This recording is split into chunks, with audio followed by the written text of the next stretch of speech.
Hello friends, स्वागत है आपके अपनी यूट्यूब चैनल श्लोक स्टडी क्लासेस में। तो हम पढ़ रहे थे क्लास 10th का मैथ का चैप्टर नंबर 5वां, जिसकी हम प्रश्नावली कर रहे थे 5C को सॉल्व। ठीक है, और हमने अपनी पिछली क्लासेस में 1 से लेकर कितने 5 तक के प्रश्नों को सॉल्व कर लिया है। ठीक है, जो प्रश्न नंबर 1 है उससे लेकर और प्रश्न नंबर 5 तक के हमने प्रश्नों को अच्छे तरीके से सॉल्व कर लिया है। और आज की क्लास में हम उसके आगे के प्रश्न यानी कि प्रश्न नंबर 6 से शुरू करेंगे।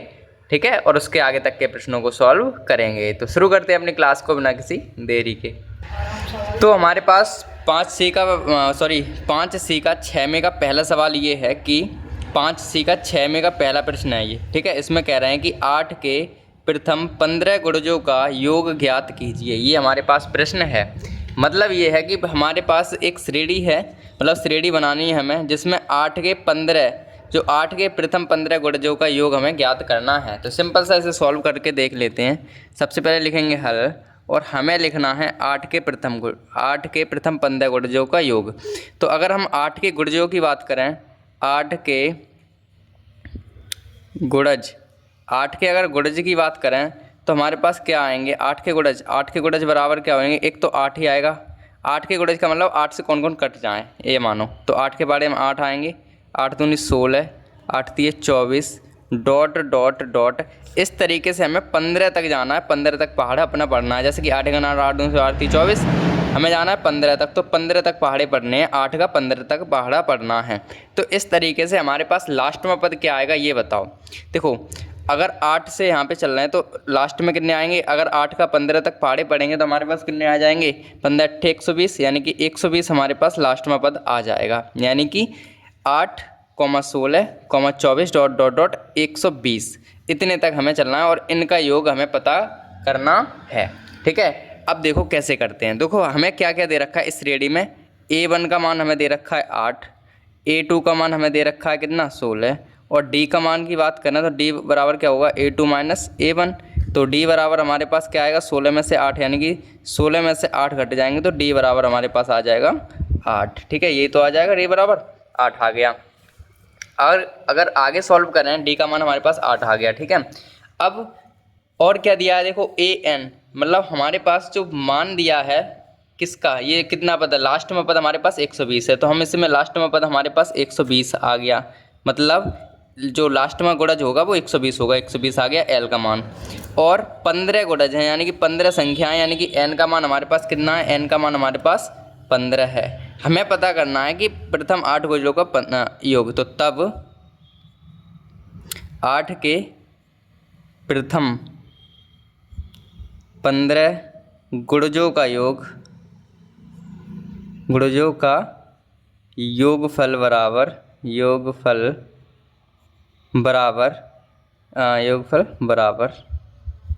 यहाँ लगा लेते हैं S15 बराबर, मतलब S मतलब 15, मतलब S का मतलब ये है योगफल, 15 गुणज होगा इसमें। तो क्या होगा, SN बराबर क्या होता है, SN/2 और AN/2 और A प्लस L, ये हमारे पास फॉर्मूला होता है। तो देखो S15 का मान तो हमें निकालना ही है, N का मान हमारे पास 15 है, 2 तो ऐसे कैसे आ गए। A का मान हमारे पास क्या है, प्रथम पद हमारे पास 8 है, और लास्ट में पद जो L में पद है, जो लास्ट में पद है वो हमारे पास 120 है। इसे सॉल्व कर लो ज़रा, तो कितने आएंगे, S15 बराबर हमारे पास आएगा 15/2, और ये हमारे पास गुणा आ जाएगा और ये जुड़ जाएंगे, तो 128 हमारे पास ये होगा। ठीक है, इस तरीके से हमारे पास 128 तक आ गया। अब अगर और सॉल्व करें आगे तो थोड़ा सा आगे बढ़ा लेते हैं इसे। ठीक है, तो आगे अगर हम सॉल्व करें तो S15 बराबर क्या आएगा, 2 से ही काटेंगे, 2 छिंग 12 और 2 चौकू 8, 64 हमारे पास आ गए। ठीक है, और 15 × 64 हमारे पास आएंगे, और इनका गुणा हमारे करेंगे तो कितना आएगा भाई, S15 बराबर आ जाएगा कितना, 960 हमारे पास आ जाएगा। ठीक है, तो S15 का मान कितना आ गया, 960।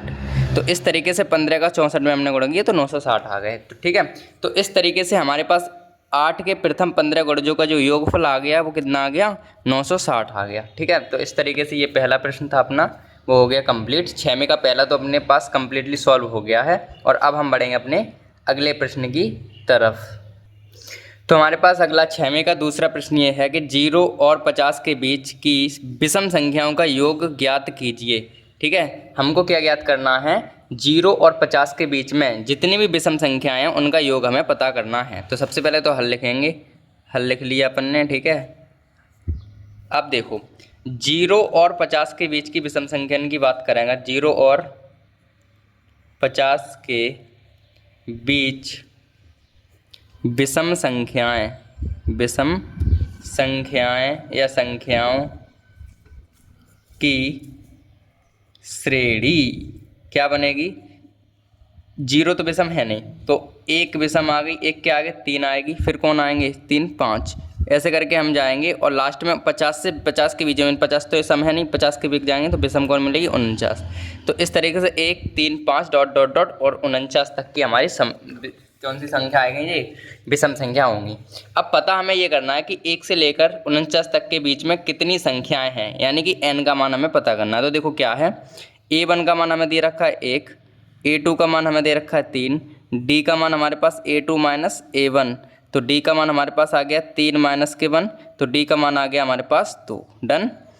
और कितनी संख्याएं, यानी कि n का मान हमें पता करना है कि इनके बीच में कितनी संख्याएं हैं, और an का मान हमें दे रखा है लास्ट में करना है 49 है, तो an का मान हमारे पास 49 है। अब देखो जो लास्ट में पद होता है हम l भी लेते हैं इसका मान, और an भी मान सकते हैं। ठीक है, कोई दिक्कत वाली बात नहीं है। l का काम भी करता है, ये जो लास्ट में पद होता है वो l का भी काम करेगा, और जो लास्ट में पद होता है वो an का भी काम करेगा। तो हमें क्या करना है, अब an बराबर फॉर्मूला लगाएंगे तब वहाँ से n का मान निकलेगा। तो an बराबर क्या होगा, a plus n minus 1 into D. an का मान हमारे पास 49 है, बराबर a का मान हमारे पास 1 है, प्लस n का मान हमें पता करना है, और d का मान हमारे पास कितना है, d का मान 2 आ गया, d का मान 2 है। अब इसे करेंगे तो 49 और ये एक इधर आएगा माइनस का 1, और ये 2 हैं इधर बट्टे में आ जाएंगे यहाँ पे, तो यहाँ बचेगा n माइनस के 1। ये बचेंगे हमारे पास 48 अपॉन में 2 बराबर n माइनस के 1। ये 2 से कट जाएंगे, 2 दूनी 4, 2 चौकू 8, और ये इधर आ जाएगा प्लस का 1 बराबर n। तो n का मान हमारे पास कितना आ गया, 25। n का मान हमारे पास क्या आएगा, n का मान आ जाएगा कितना, दिख रहा है आपको, नहीं दिख रहा है, 1 मिनट, हाँ ठीक है, अब देखिएगा n का मान हमें निकालना है। n का मान यहाँ पे n बराबर क्या आ जाएगा, ये एक इधर पहुँच गया, प्लस का हो गया 24 और 1 25 हो जाएंगे हमारे पास n का मान। ठीक है, n का मान आ गया 25। अब हमें निकालना है इनका योग, जो 25 पद आ गया उनका योग, तब योग क्या हो जाएगा, तब Sn बराबर निकालना है। Sn बराबर क्या होता है, n/2 a प्लस l, ये शॉर्ट फार्मूला होता है। n का मान हमारे पास 25 आ गया, n का मान हमारे पास 25 है, अपॉन में 2 है। a प्रथम पद कितना है हमारे पास 1 है, और l जो लास्ट में पद है, हमने कहा था al जी लास्ट में पद a का भी काम l का भी काम करेगा और an का भी काम करेगा, तो लास्ट में पद हमारे पास 49 है। S 25 बराबर क्या आएगा, 25/2, और ये हो जाएंगे 49 और 1 50, और ये हमारे पास कट जाएंगे 25 बार में। S 25 बराबर क्या आ जाएगा, 25 इंटू 25, तो S 25 बराबर हमारे पास आएगा 55, यानी कि 25 का 25 से करेंगे तो 625 हमारे पास क्या आ जाएगा, इसका गुणा आ जाएगा। ठीक है, कितना आ जाएगा, गुणा। ठीक है, 625 हमारे पास क्या आ जाएगा, इसका गुणा आ जाएगा। ठीक है, तो इस तरीके से हमारे पास ये प्रश्न था वो हो गया कम्प्लीटली सॉल्व। जो कौन सा प्रश्न था, 6वें का दूसरा प्रश्न भी अपने पास कम्प्लीटली सॉल्व हो गया है। और अब हम बढ़ेंगे अपने अगले प्रश्न की तरफ बढ़ते हैं। ठीक है, तो 7वां प्रश्न हमारे पास क्या है भाई, कि किसी समांतर श्रेणी के कुछ पदों का योगफल 136 है, सारवंतर 4 है और अंतिम पद 31 है, तो श्रेणी के पदों की संख्या ज्ञात कीजिए। मतलब ज्ञात कीजिए यहाँ पे आ गया है, कोई दिक्कत नहीं है, फिलहाल ज्ञात कीजिए यहाँ पे होना था। ठीक है, तो फिलहाल प्रश्न समझो कि हमारे पास कोई समांतर श्रेणी के कुछ पदों का योग दे रखा है 136, और सारवंतर दे रखा है 4, और अंतिम पद 31 दे रखा है, और हमसे कहा है कि n का मान बताओ कि श्रेणी के पदों की संख्या, मतलब n का मान हमसे पूछा गया है। ठीक है, तो लिख लेते हैं भाई हल। अब देखो, अगर हमारे पास कुछ प्रथम पद तो पता नहीं, क्योंकि हमें प्रथम पद की ज़रूरत पड़ती रहती है, तो हम मान लेते हैं इसी को ही कि माना श्रेणी का या समांतर श्रेणी का प्रथम पद ए है ये हमने मान लिया कि माना जो समांतर श्रेणी है उसका प्रथम पद ए है, ठीक है। और क्या है हमारे पास, तथा पदों की संख्या n है, तथा पदों की संख्या n है। ये तो वैसे भी हमें पता था कि पदों की संख्या n से प्रत्यय करते हैं, तो ये मान लिया, बस लाइन अच्छी लग रही है। अब माना श्रेणी का प्रथम पद a है और तथा पदों की संख्या हमारे पास n है। तब प्रश्न के अनुसार अगर बात करें, प्रश्नानुसार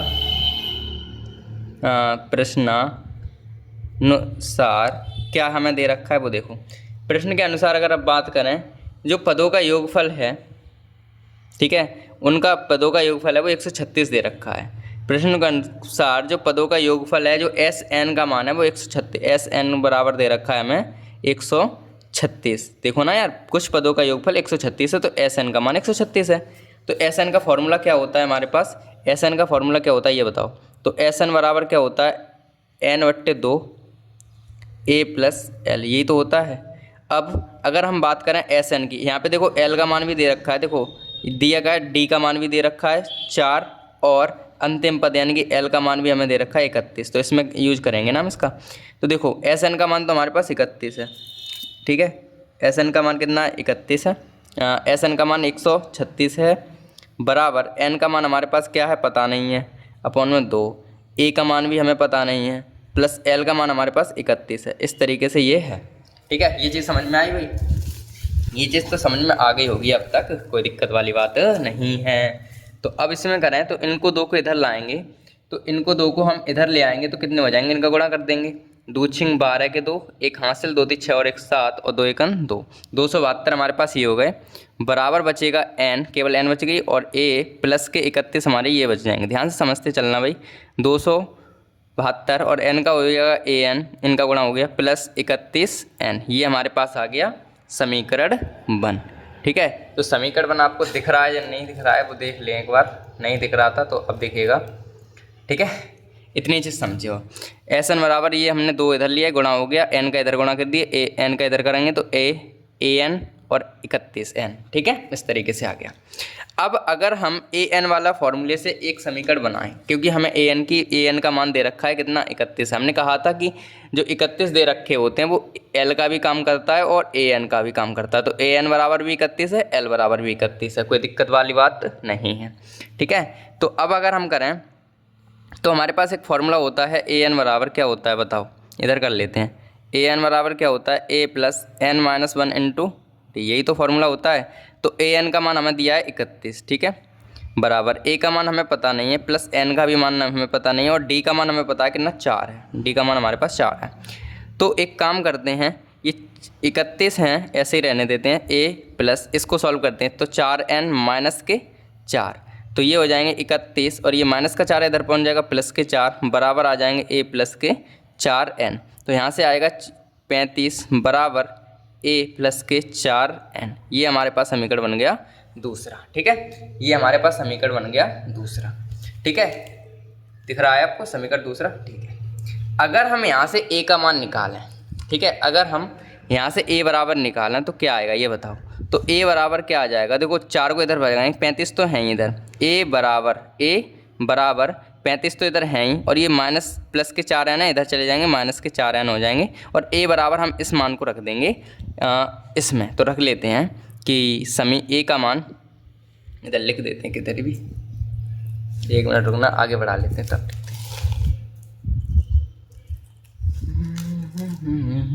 ठीक है, ठीक है। तो यहाँ लिखेंगे a का मान समीकरण 1 में रखने पर, तो समीकरण 1 हमारे पास क्या है, ए एन बराबर ए एन प्लस 31n बराबर 272, यही तो है। इसमें ए की जगह 35 रखना, ए की जगह 35 माइनस 4 रखना है, तो ए की जगह रख देते हैं 35 माइनस के 4n, और n एक है ही बाहर, प्लस के 31n बराबर के 272। तो यहाँ हो जाएंगे 35n, इनको गुणा हो गया, और ये हो जाएंगे 4n स्क्वायर प्लस के 31n बराबर 272, ये बचेंगे। तो 35n और 31n हमारे जुड़ जाएंगे। ठीक है, 35 और 31n हमारे जुड़ जाएंगे ना। ठीक है, क्योंकि ये प्लस के हैं और ये माइनस के हैं। ठीक है, तो कितने हो जाएंगे हमारे पास, कर लेते हैं ना सॉल्व। देखो 35n और 31n जोड़ लेते हैं, 66n हो जाएंगे। ये बात तो कोई दिक्कत वाली बात नहीं, 4n स्क्वायर हो जाएंगे और बराबर हमारे पास बचेंगे कितने, दिख तो रहा ही नहीं है, 1 मिनट आगे बढ़ा लेते हैं प्रॉपर। हाँ ठीक है, 35n और 31n 66n हो गए। ये ऐसे कैसे आएगा, 4n स्क्वायर बराबर 272 हमारे पास बचे। अब n स्क्वायर को आगे ले लेते हैं, पहले उससे पहले 2 कॉमन ले लो सबसे। 2 कॉमन मिल जाएंगे ना, 2 कॉमन ले लेते हैं सबसे। तो इस समीकरण को मान लेते हैं तीसरा और इसमें से 2 कॉमन लेंगे। 2 कॉमन लेने पर या मत मानो, कोई दिक्कत नहीं है वैसे भी। तो यहाँ पे आ जाएंगे हमारे पास 2 कॉमन लेंगे तो 33n माइनस 2n स्क्वायर और माइनस बराबर 2 1 2 2 3 6 2 6 12 136। ठीक है, तो ये हमारे पास ये चीज़ आ गई। अब हम आगे करें तो क्या आएगा, देखो अगर हम इसको सिस्टमेटिक लगाएं तो ये आ जाएगा 2n स्क्वायर, ठीक है, माइनस के और प्लस के 33n और ये इधर आएंगे तो माइनस के 136n 136 ही हो जाएंगे। देखो n स्क्वायर ऐसे कैसे, 33 ऐसे कैसे और ये वाले भी ऐसे कैसे, इधर आएंगे माइनस के हो गए। इसमें अगर हम माइनस हटाएं तो क्या आएगा ये बताओ आप। अगर हम इसमें माइनस हटाएंगे तो चिन्ह चेंज हो जाएंगे अगले वाले। तो हम इधर से हमारे पास जगह है तो यहाँ से अपन आगे का काम कर लेते हैं। तो हमारे पास आया था क्या, हमारे पास क्या आया 2n स्क्वायर, माइनस हटा दे रहे हैं तो चिन्ह चेंज हो जाएंगे, 33n और प्लस के 136 बराबर 0, ये हमारे पास आ जाएंगे। ठीक है, तो इनको तोड़ेंगे तो हमारे पास 2n स्क्वायर और 36 और 33 को हमें इस तरीके से इनका गुणा करेंगे पहले। ठीक है, पहले इनका गुणा करेंगे फिर इनको तोड़ेंगे तो कितना आएगा भाई, हमारे पास इनका 17 और 16 में टूट जाएंगे। तो माइनस के 16n और माइनस के 17n और प्लस के 136, ये हमारे पास बनेगा इनको तोड़ के। तो ये आ जाएंगे भाई, यहाँ से 2 कॉमन दिख रहे हैं ना आपको। ठीक है, कितने कॉमन दिख रहे हैं, 2।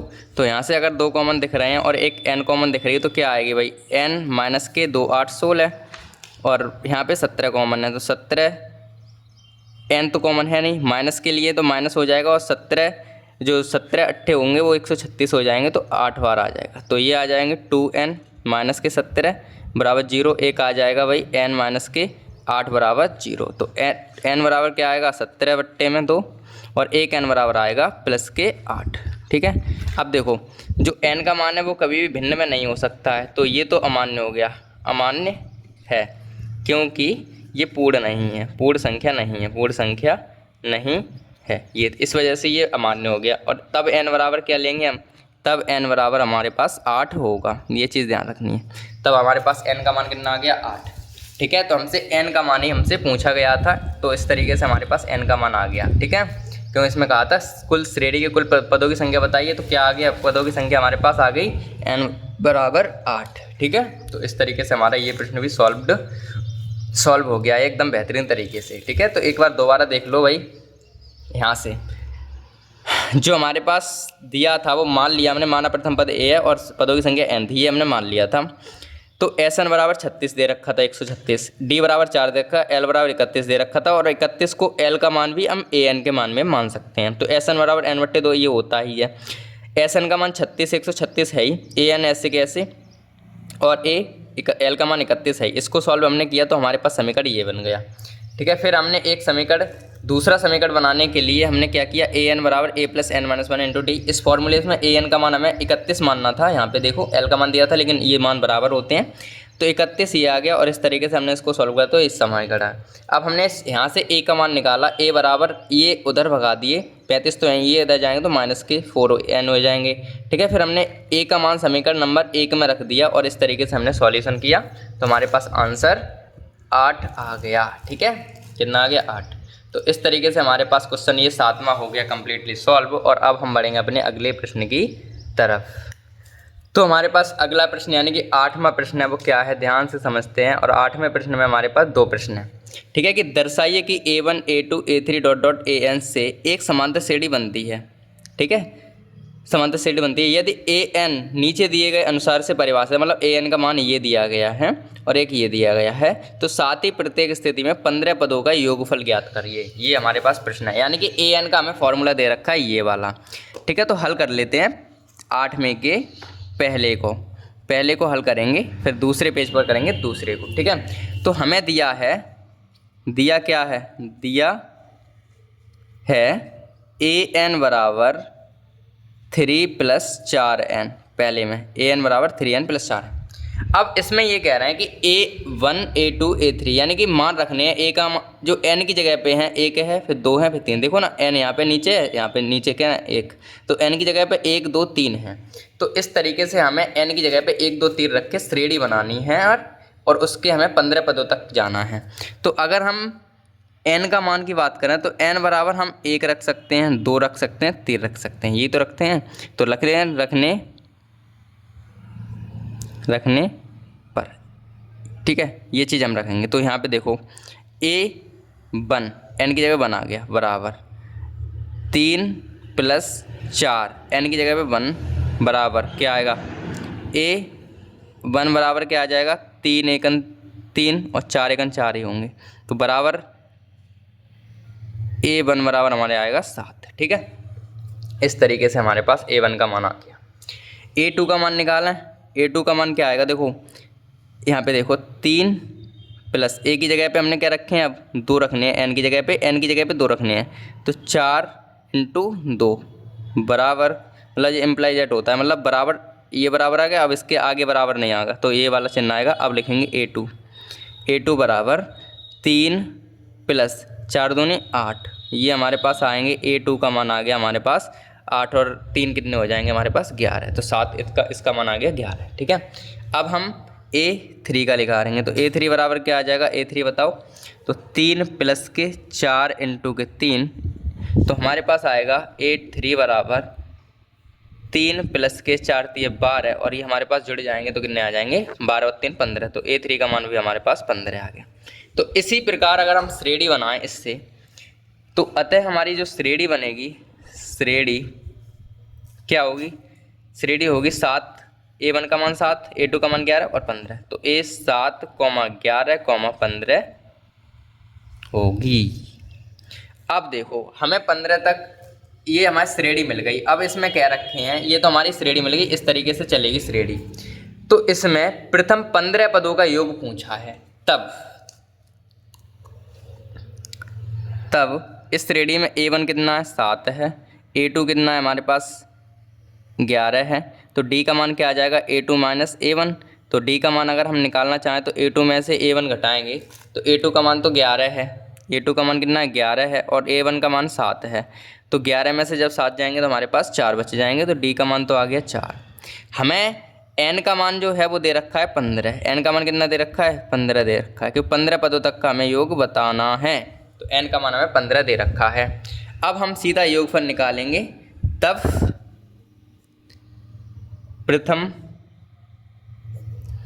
15 पदों का योग, 15 पदों का योग क्या होगा भाई, S15 बराबर n का मान 15, n/2 होता है ना, लिखिए, चलो लिख देते हैं n/2 2a + n - 1 into D. ये हमारे पास फार्मूला था। तो S15 हमें निकालना है, n की जगह पे 15/2 2, a का मान हमारे पास प्रथम पद कितना है, A1 का मान हमारे पास 7 है, 7 आ गया, प्लस n का मान हमारे पास कितना है 15 है, -1 इंटू डी का मान हमारे पास कितना 4 है।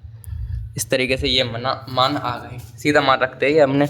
तो S15 बराबर कितना आएगा भाई, 15/2 और 7 दूनी 14 प्लस के ये हो जाएंगे 15 में से 1 गए 4 बजे ना, सॉरी 15 में तो 1 गए 14 और 14 चौक 56, ये हमारे पास ये आ गया। तो S15 हमारे पास क्या आएगा, 15/2 इंटू, इनको हम जोड़ लेंगे तो कितने हो जाएंगे भाई, ये जोड़ देंगे तो हमारे पास हो जाएंगे पूरे 70 हो जाएंगे ना, ठीक है, 70 हो जाएंगे हमारे पास ये, और 70 से ये कटेंगे तो 35 बार कट जाएंगे। S15 बराबर कट जाएंगे 15 इंटू में 35, तो हमारे पास आएंगे भाई S15 का मान आएगा कितना, 15 और 35 का गुणा करेंगे तो 525 हमारे पास आ जाएगा, ठीक है। तो कर लेते हैं 525 इनका हमारे पास गुणा आ गया, ठीक है।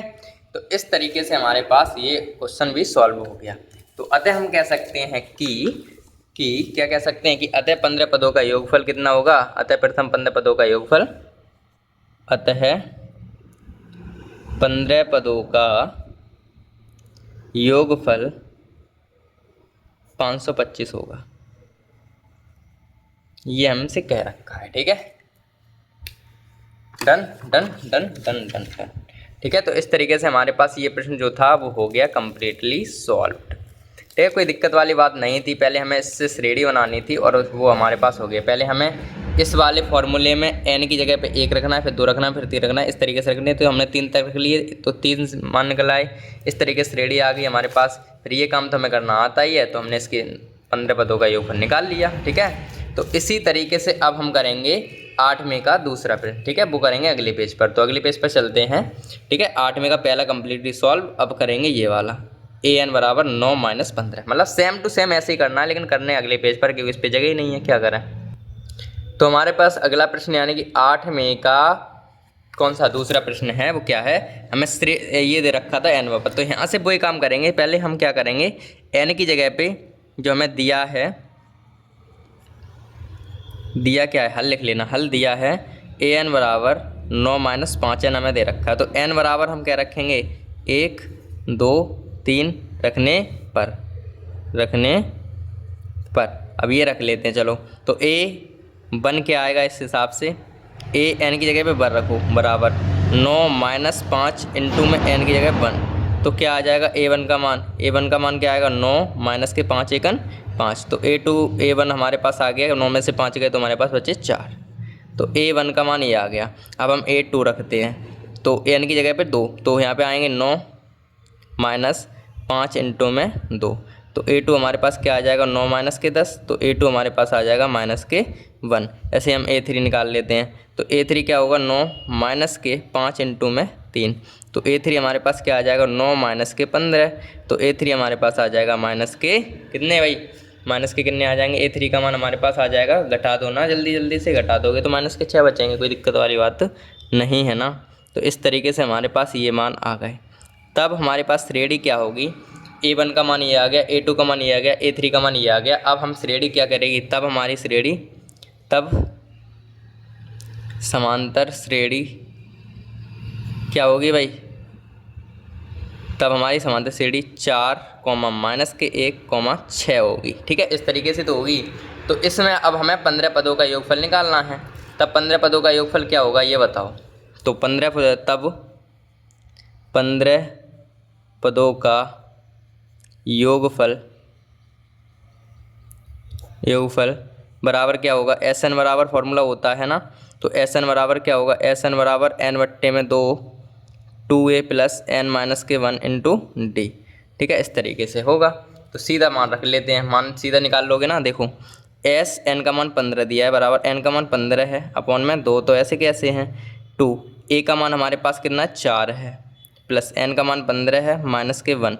d का मान कितना होगा बताओ, d का मान देखो, d का मान क्या होगा, तब बताओ जल्दी जल्दी से। d का मान क्या हो जाएगा, देखो अगर हम माइनस के 6 में से माइनस के 1 घटाएंगे तो माइनस ये वाला प्लस हो जाएगा। तो माइनस के 5 बच जाएंगे कि नहीं बच जाएंगे, माइनस के 5 यहाँ निकाल देते हैं। चलो d का मान थोड़ा सा, तो a2 में से a1 घटाते तभी तो d का मान होता है। तो क्या आ जाएगा, d का मान, d बराबर आएगा, a2 का मान हमारे पास माइनस के 1 है। ठीक है, और माइनस ये है ही, और हाँ a2 का मान माइनस के 6 है, माइनस के 6 है, और ये a1 का मान माइनस के 1 है। तो आ जाएगा माइनस के 6 और माइनस माइनस प्लस के 1। तो क्या बचेगा, माइनस के 5। इस तरीके से माइनस के 5 हमारे पास बच जाएगा। सिंपल सा काम है, ये केवल दिमाग में कर लो ना, तो कोई दिक्कत वाली बात नहीं है। ठीक है, और करना चाहो तो कर सकते हो, पर अपन थोड़ी जल्दी के बाद वजह से कर रहे हैं इसे। तो माइनस के 5 आ गया d का मान। तो S15 बराबर क्या आएगा, 15 बट्टे में 2। ठीक है, 4 दूनी 8 प्लस, अब देखो 15 में से 1 गया, ये माइनस और ये प्लस, चलो माइनस में कर लेंगे। माइनस के कितने आए, 15 में तो 1 गया, 14 बचेंगे। ठीक है, 15 में तो 1 गया, 14 बचेंगे, और 14 पंजे होते हैं 70। ठीक है, तो इस तरीके से हमारे पास ये आ गया। तो S15 बराबर क्या आएगा, 15 बट्टे 2 और 8, ये माइनस ये प्लस, माइनस 70 हो जाएंगे। ठीक है, ये चीज़ हो गया। तो आगे कर लेते हैं आप। S15 बराबर क्या आएगा, 15 बट्टे में 2 गुणा माइनस के कितने बचेंगे, 70 में से जब हमारे पास 8 जाएंगे तो 62 हमारे पास बच जाएंगे। इन 2 से काट दो इनको, तो माइनस के बचेंगे 2 3 6 2 31। तो S15 बराबर आएगा माइनस के 15 इंटू 31। ये माइनस हमने बाहर ले लिया है। ठीक है, तो S15 बराबर क्या आ जाएगा, माइनस के कितने बचेंगे हमारे पास, 465 हमारे पास इनका गुणा आ जाएगा 15 1 15, 45 और 1 46, ठीक है। हाँ 65 आ जाएगा हमारे पास, 465 माइनस में, ठीक है। तो इस तरीके से हम कह सकते हैं इसका भी जो अतः 15 पदों का योगफल कितना होगा, अतः प्रथम 15 पदों का योगफल माइनस के 465 होगा, माइनस के 465 होगा। डन। एक प्रश्न हमने डिटेल में कर दिया, एक प्रश्न शॉर्ट में कर दिया, क्योंकि आप कर लोगे ना उसको देख के ही सेम टू सेम, इस वजह से शॉर्ट में किया था ये, ठीक है। तो इस तरीके से ये प्रश्न भी अपना कंप्लीटली सॉल्व हो गया है, 8वीं का दूसरा। और अब हम बढ़ेंगे अपने अगले प्रश्न की तरफ। तो ये रहा हमारा 9वां प्रश्न। क्या है कि ऐसे प्रथम 40 धन पूर्णांकों का योग ज्ञात कीजिए जो 6 से विभाज्य हैं। मतलब ये है कि हमें क्या करना है, ऐसे 40 धन पूर्णांकों का योग ज्ञात करना है जो 6 से कट जाते हैं, विभाज्य मतलब कट जाते हैं। तो हल कर लेते हैं, हल। और अगर हम बात करें 6 से विभाज्य होने वाली संख्याएं क्या हो जाएंगी, 6 से विभाज्य होने वाली संख्या तो पूछिए, 6 से विभाजित होने वाली संख्याओं की श्रेणी क्या होगी बताओ। पहले तो 6 के बारे में प्रथम 40 पूछे हैं, प्रथम 40 पूछे, ध्यान से समझना है। प्रथम, या फिर ऐसे लिखते हैं 6 से विभाजित होने वाली प्रथम, यहाँ से लिख लो 6 से विभाजित होने वाली प्रथम 40 संख्याओं की श्रेणी, ये सही रहेगा, ये लिख लेना, ठीक है। 6 से विभाजित होने वाली प्रथम 40 संख्याओं की श्रेणी, ठीक है, बढ़िया। अब प्रथम श्रेणी मतलब पहली संख्या 6 से कौन कटेगी, 6 ही कटेगी, फिर 6 दूनी 12 कट जाएगी, 6 3 18 कट जाएगी, डॉट डॉट डॉट, और 40वीं संख्या कौन कटेगी, 4 का इनकम गुणा कर दो, 4 को गुणा कर दो ना इसमें, मतलब 40 का 6 में गुणा कर देंगे तो कितनी हो जाएगी, 6 चौक 24, यानी कि 240 हमारे पास लास्ट में पद हो जाएगा, ठीक है।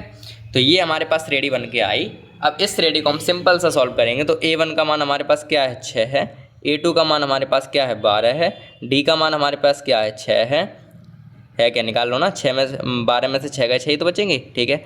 और साथ ही साथ हमसे n की बात करें तो n का मान क्या है हमारे पास, प्रथम 40 हैं तो 40 n का मान है, और l मतलब लास्ट में पर ये आ गया तो l का मान हमारे पास क्या है, l का मान हमारे पास कितना है भाई बताओ, 240 है, ठीक है। इस तरीके से ये हो गया काम अपना कंप्लीटली सॉल्व। ये समझो, देखो A1 का मान ये रहा, A2 का मान ये रहा, D का मान 12 में 6 गए 6 बचे, n का मान मतलब हमसे 40 पूछी है तो n का मान 40 पद होंगे, 40 पूछिए ना 40 होंगे n का मान, और l का मान हमारे पास ये है। हमें निकालना है योग, क्या निकालना है हमें, योग, तो निकाल लेते हैं। तो लिखेंगे तब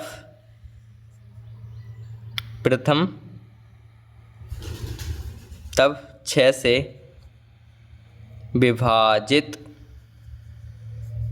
होने वाली प्रथम 40 संख्याओं का योग बराबर क्या होगा, योग बराबर S40 होगा, क्यों 40 है ना, n/2, n/2 और a + l, ये हमारे पास फॉर्मूला होता है। तो S40 बराबर क्या होगा, n का मान हमारे पास कितना है भाई, 40 ही है, 1 में 2 है, a का मान प्रथम पद हमारे पास 6 है, और लास्ट में पद हमारे पास 240 है, ये हो गया। तो S40 हमारे पास क्या आएगा, इससे काट दे रहे हैं तो ये बचेंगे 20, और इनटू में ये आ जाएंगे 246, ये आ जाएंगे, ठीक है। गुणा कर लो जल्दी से, अब 240 में 6 जोड़ेंगे 246 हो जाएंगे ना। तो S40 बराबर क्या आएगा, 2 का गुणा करते हैं, 2 × 12 के 2, 1 हासिल, 2 चौको 8 और 1 9, 2 दूनी 4 और 1 0, तो 49 20 हमारे पास क्या आ जाएगा, S40 का योग। तो हम लिख देंगे कि अतः, क्या लिखेंगे भाई, अतः 40 धन पूर्णांकों का योग कितना होगा, 49 20 होगा, खत्म, ठीक है। ये लिखेंगे जो क्या 6 और है, जो 6 से विभाज्य हैं या हो, ठीक है। तो ये हमारे पास आंसर आ गया फाइनली। ठीक है, आसान प्रश्न था ये, तो कोई दिक्कत वाली बात नहीं है। ठीक है, तो इस तरीके से हमारे पास ये 9वां प्रश्न भी कम्प्लीटली सॉल्व हो गया है और अब हम बढ़ेंगे अपने अगले प्रश्न की तरफ। तो हमारे पास 10वां प्रश्न है, वो क्या है, ध्यान से देखिए कि एक समांतर श्रेणी के 15 पदों का योगफल 0 है। यदि इसका चौथा पद 12 है और तो 12वां पद क्या होगा, मतलब चौथा पद तो 12 है तो 12वां पद हमसे पूछा है। तो सिंपल सा हल कर लो, पहले इसको हल कर लेते हैं। तो देखो क्या क्या दे रखा है, हमें पहले लिख लेते हैं। दिया क्या क्या है वो देखो, हमें दिया है कि समांतर से प्रथम मतलब 15 पदों का योग, यानी कि S15, इसका मान हमारे पास 0 है, 0 है, योगफल है ना, तो S15 मतलब 0 है।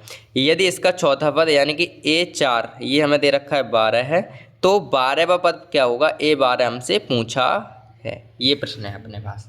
ठीक है, तो कर लेते हैं इसे सॉल्व, क्योंकि हमारे पास प्रश्न की अब जरूरत है नहीं, इससे करेंगे सॉल्व। तो देखो एक काम करें अपन, क्या काम करें, इधर कर लेते हैं, जगह है। अगर हम SN वाले फार्मूले से इसमें रखें, SN वाला मतलब एक बार हम लगाएंगे SN वाला फार्मूला, एक बार लगाएंगे AN वाला फार्मूला। तो SN वाला लगाएं अगर, तो क्या होगा, इधर लगा लेते हैं, जगह है तो चलो। तो SN बराबर क्या होता है, N/2 2A plus N-1 into D, यही तो होता है। ठीक है, SN का मान हमारे पास 15 वाला है, तो S15 के लिए लगा रहे हैं हम, और S15 मतलब N का मान 15 आ गया, अपॉन में 2 और 2, A का मान पता नहीं है, N का मान हमारे पास 15 है, -1 और D का मान हमारे पास दिया नहीं है अभी। ठीक है, तो S15 हमारे पास कितना दिया है, S15 आ गया 0, और ये आ गया हमारे पास 15/2, और ये आ गया 2A प्लस 14D, मतलब 15 में से 1 गया 14 और D हमारे पास है ही। अगर इसे आगे सॉल्व करें तो देखो 2 का इधर गुणा करेंगे तो 0 ही आएगा, और 15 का भाग करेंगे तो भी 0 आएगा। तो हम क्या करेंगे, 0 बराबर हमारे पास बचेगा 2A प्लस के 14D, ये बच जाएगा। ठीक है, अगर हम इसमें से 2 कॉमन ले लें, ये चीज़ समझ में, 0 कैसे आ गया, देखो 2 का इधर गुणा किया हमने, तो 2 का 0 में करेंगे 0 ही आएगा, और जे गुणा भाग में ना, तो इधर भाग में जाएंगे, इधर गुणा में तो भाग में जाएंगे ना, भाग में जाएंगे, ये नीचे जाएंगे, तो 15 का भाग 0 में देंगे तो जब भी 0 आएगा। तो इस तरीके से इसमें लेंगे 2 कॉमन लेने पर, अगर 2 कॉमन लेंगे तो 0 तो रहेगा ही, बराबर 2 कॉमन यानी कि 2 हट जाएंगे, प्लस के 7D हमारे पास बच जाएंगे, और ये समीकरण बन। ठीक है, इस तरीके से हमारे पास SN के फॉर्मूले से ये समीकरण आ गया। अब हम निकालेंगे, इधर निकाल लेते हैं AN वाले फॉर्मूले से। AN बराबर क्या होता है, A plus N-1 into D होता है। AN मतलब A4 के लिए लगाएंगे, क्योंकि A4 का मान हमें दिया है। A4 बराबर A प्लस N का मान हम 4 रखेंगे, -1 इंटू D का मान हमें पता नहीं है। A4 का मान कितना दिया है, 12 दिया है, बराबर A पता नहीं है, और यहाँ पे आएंगे 3D। तो इस तरीके से ये हमारे पास क्या आ गया, दूसरा समीकरण आ गया। अब हम समीकरण 1 व 2 से काम करेंगे, तो इधर कर लेते हैं समीकरण 1 व 2 से। तो लिखें 1 व 2 से समीकरण से क्या होगा, ये देखो, समीकरण 1 हमारे पास क्या है, A प्लस के 7D बराबर 0, और ये हमारे पास क्या है, A प्लस के 3D बराबर 12, पहला, और ये दूसरा। अगर हम सीधा घटा दें इनको तो ये कट जाएंगे, ये कट जाएंगे, ये कट जाएंगे, तो 7 में से 3 गए, 4D बचेंगे, और ये बचेंगे माइनस के कितने, 12। तो D बराबर तो आएगा -4×3=12, यानी कि D का मान आ जाएगा हमारे पास -3। ठीक है, D का मान तो आ गया, -3 आ गया। ठीक है, अब क्या करेंगे, अब D का मान हम समीकरण किस में रख देंगे, 1 में रख देंगे। तो लिख देते हैं यहाँ पे D का मान समीकरण 1 में रखने पर, तो रखें तो क्या है, A प्लस के 7D बराबर 0, तो D का मान हमें 3 रखना है माइनस के, तो A तो ऐसे कैसे, 7 ऐसे कैसे, -3 बराबर 0, तो A -7 21 बराबर 0। तो इस तरीके से हमारे पास ये आ गया, ये माइनस ये प्लस माइनस आ गया, तो A बराबर आ गया -21, प्लस के 21। A का मान हमारे पास आ गया प्लस का, क्योंकि माइनस के ना इधर जाके प्लस के 21 हो गए। ठीक है, अब हमारे पास D का मान है, A का मान है, अब हमें निकालना है 12वां पद, क्योंकि हमसे पूछा है ना 12वां पद। देखो 12वां पद पूछा, तो A12 क्या होगा, तब 12वां पद बराबर A12 बराबर AN plus N-1 into D होता है। ठीक है, तो A12 तो हमें निकालना ही है। A का मान हमारे पास है 21 प्लस N का मान हमारे पास 12 है, -1 इंटू D का मान हमारे पास है -3। तो A12 हमारे पास आएगा 21 प्लस 12 में से 1 गया, क्या बचेंगे 12 में से 1 गया तो 11 बचेंगे और माइनस के 3 हैं इधर, ठीक है। तो A12 हमारे पास क्या आ जाएगा 21 और ये माइनस ये प्लस माइनस बन जाएगा और 11 3 33। तो A12 हमारे पास क्या आ जाएगा भाई, A12 हमारे पास क्या आ जाएगा भाई, A12 हमारे पास जब 31 में से 21 जाएंगे तो हमारे पास माइनस के 33 में से 21 जाएंगे तो हमारे पास 12 बचते हैं माइनस के, ठीक है। तो इस तरीके से हमारे पास ये आ गया माइनस के 12, ठीक है। तो इस तरीके से हमारे पास A12 का मान भी माइनस के 12 ही आया है, ठीक है। तो इस तरीके से हमारे पास ये प्रश्न जो था कौन सा था, A10वां वो हो गया, मतलब क्वेश्चन नंबर 10वां तो वो हो गया कम्प्लीटली सॉल्व, ठीक है। इसमें कुछ ज़्यादा तो नहीं था, केवल हमें यहाँ पे देखना था कि 15 पदों का योगफल दे रखा था 0, ये देगा 15 पदों का योगफल 0 और A4 हमारे पास दे रखा था चौथा 12 और ये ज्ञात करना था। तो इस तरीके से हमने एक बार पहले इससे समीकरण बना लिया, फिर एक बार इससे समीकरण बना लिया, पहले एक बार SN वाले से फिर समीकरण बनाए, फिर इससे समीकरण बनाए, इस तरीके दोनों को सॉल्व करके हमारे पास 12 का मान आ गया, ठीक है। तो इस तरीके से हमारे पास 10वां प्रश्न कम्प्लीटली सॉल्व हो गया है और अब हम बढ़ेंगे अगले प्रश्न की तरफ। तो हमारे पास अगला प्रश्न है 11वां, वो क्या है कि भाई उस समांतर श्रेणी के प्रथम 51 पदों का योगफल ज्ञात कीजिए जिसके दूसरे और तीसरे पद क्रम से ये हैं, ठीक है। मतलब दूसरा पद और तीसरा पद दे रखा है और हमें पूछा है कि प्रथम 51 पदों का योगफल। तो हल कर लेते हैं।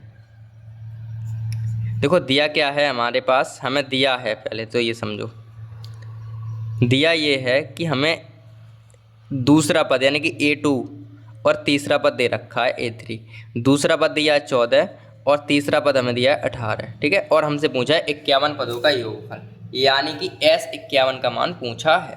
तो लिख लेते हैं यहाँ पे S51 का मान हमसे पूछा है, ये हमारे पास क्वेश्चन है, ठीक है। तो पहले हम एक बार क्या करेंगे, हम A और D के मान निकालेंगे, सबसे पहला हमारा काम ये है, ठीक है। तो एक अगर D का मान निकालें तो D का मान निकालना बहुत बड़ी बात तो नहीं है, क्योंकि हमारे पास क्रम में दिए, देखो A1 का A2 का मान है, A3 का है। अगर हम इससे D का मान निकालना चाहें तो D बराबर क्या हो जाएगा, A3 में से A2 घटा देंगे तो D का मान निकल आएगा ना, क्योंकि क्रम से हैं, 3 में से 2 जाएंगे तो क्रम D का मान तो सेम ही रहता है ना। तो D बराबर आ जाएगा क्या, 18 में से 14 जाएंगे तो D बराबर हमारे पास 4, 18 में से जब 14 जाएंगे तो 4 ही बचेंगे हमारे पास, ठीक है। तो इस तरीके से D का मान तो हमारे पास आ गया 4, ठीक है। अब अगर हम बात करें किसकी, उसकी S51 की, S51 हमें पता करना है। तो सबसे पहले हमें पता करना पड़ेगा A का मान। तो A का मान क्या होगा ये बताओ आप, प्रथम पद क्या होगा, D का मान ये आ गया, तब प्रथम पद क्या होगा भाई, प्रथम पद यानी कि A बराबर, अब A2 हमारे पास ये है और D हमारे पास ये है। जब हम A2 में से जब हमें बैक जाना है A पर, मतलब यहाँ से बैक जाना है तो 1 घटा देंगे ना D का मान, तो A बराबर क्या आएगा, D का मान तो हमारे पास A2 का मान तो 14 है और D का मान हमारे पास 4 है। तो A1 का मान हमारे पास, A का मान तो आ गया 10, यानी कि जो प्रथम पद होगा वो हमारे पास क्या आएगा, 10 आएगा, ठीक है। समझ में तो आया भाई। देखो A2 का मान, A3 का, यहाँ से हमने D का मान निकाली 4।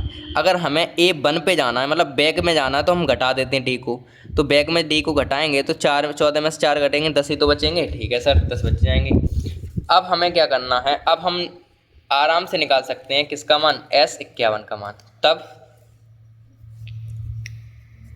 51 पदों का योगफल क्या होगा, तब प्रथम 51 पदों का योगफल क्या होगा, योगफल बराबर SN बराबर फॉर्मूला लग जाएगा ना, SN बराबर क्या होगा, SN बराबर n/2 2a + n-1 × d, ये हमारे पास फॉर्मूला होता है। फॉर्मूले में मान रख दो, n का मान 51 है, 51 बराबर n का मान हमारे पास 51 है बट्टे में 2 तो है ही। a का मान हमारे पास आ गया 10 प्लस n का मान हमारे पास आ गया 51 -1 इंटू d का मान हमारे पास कितना आया था, 4 आया था। ये दिख रहा होगा आपको, d का मान 4, a का मान, सीधे मान रखो इसमें, तो क्या आएगा 51 बट्टे 2, ऐसे कैसे रहने दो अभी, तो ये हो जाएंगे 10 दूनी 20 प्लस के यहाँ बचेंगे 50 और 5 चौक 20, यानी कि 200 हमारे पास ये आ गए, ठीक है। तो ये हो जाएंगे S51 बट्टे में 2 गुणा, इनको जोड़ेंगे तो 220 हमारे पास ये हो जाएंगे, और इनसे क्या काटेंगे तो 1 1 0, 110 हमारे पास ये बचेंगे। तो हमारे पास आ जाएंगे भाई 51 इंटू में 11 डबल 0, 11 और 1 0, इनका गुणा करेंगे 51 51 51 5 हासिल 51 51 और 5 56 हो जाएंगे और 1 0 ऐसे कैसे। तो S51 बराबर क्या आएगा हमारे पास 56 10, ठीक है। तो इस तरीके से हमारे पास 51 पदों का योगफल क्या आ गया, कितना आ गया भाई, 5610, यानी कि 5610 आ गया। तो अतः हम लिख सकते हैं, अतः प्रथम 51 पदों का योगफल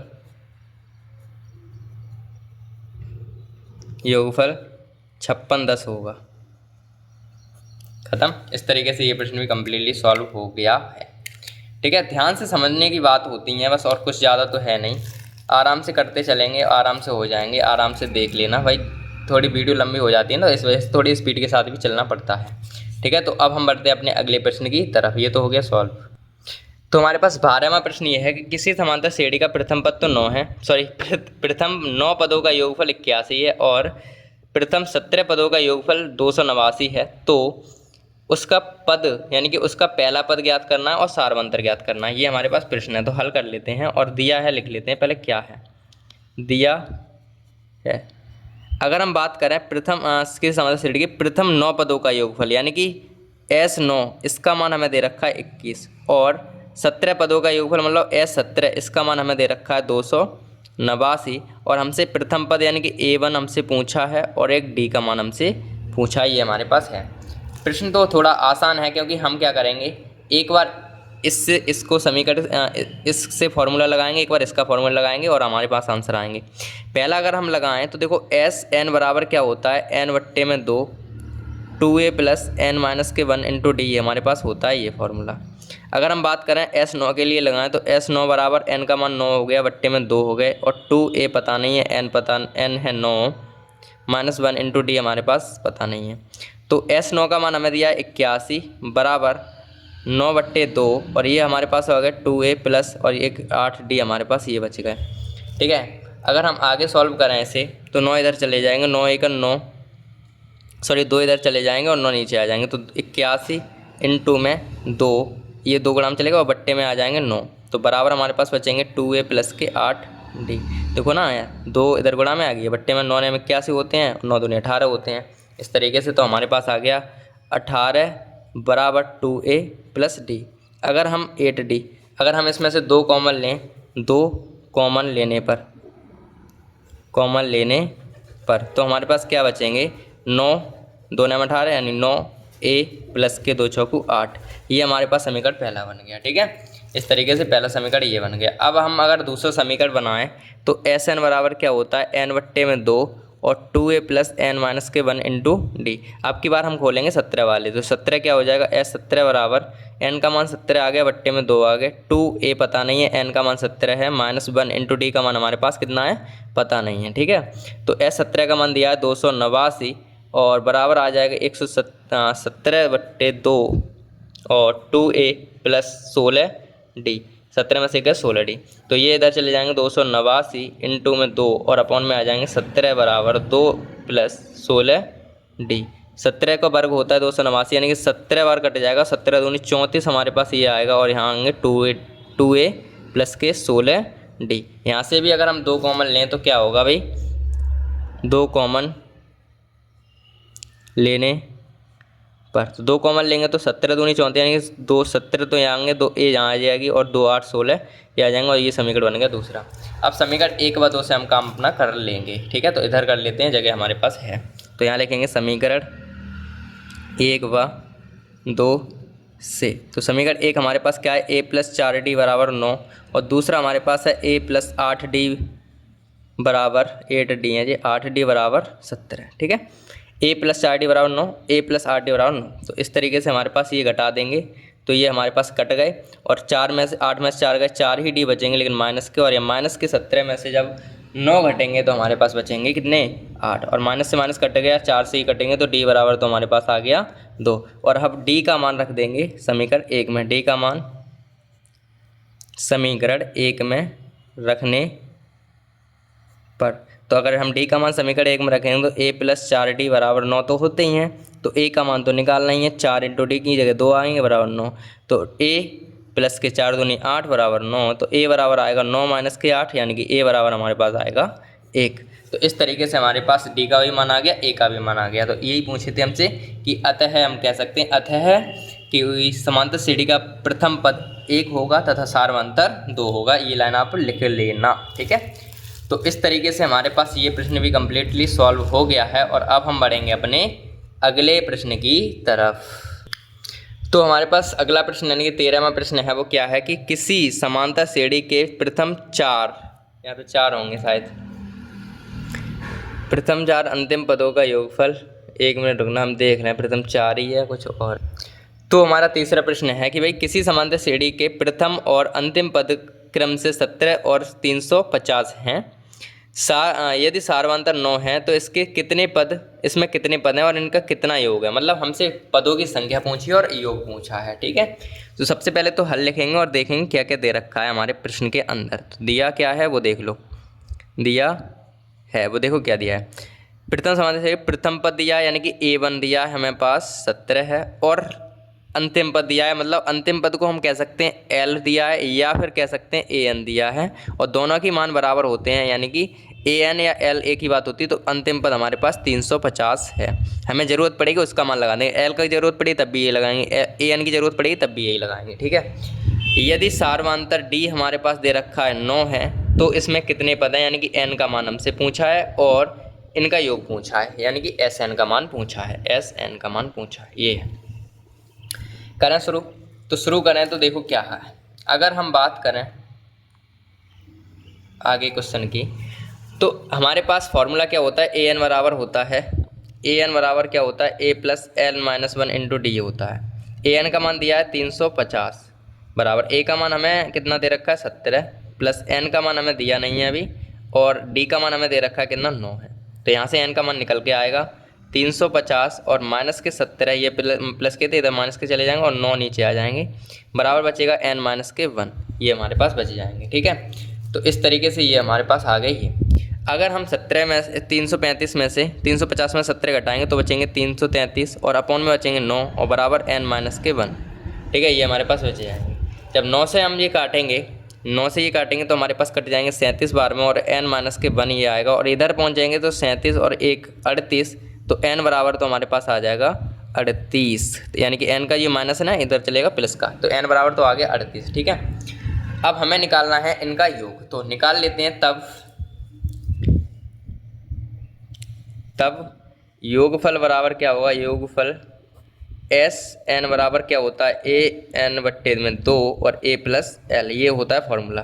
तो S 38 बराबर क्या हो जाएगा, N का मान तो आ गया 38 अपॉन में 2, और A का मान हमारे पास क्या है, A का मान हमारे पास कितना है भाई, A का मान हमारे पास है 17 प्लस L का मान क्या है, हमने आपसे पहले ही कहा था कि AN का मान जो होता है वही L का मान होता है, तो L का मान आ गया हमारे 350। तो S 38 बराबर क्या आएगा,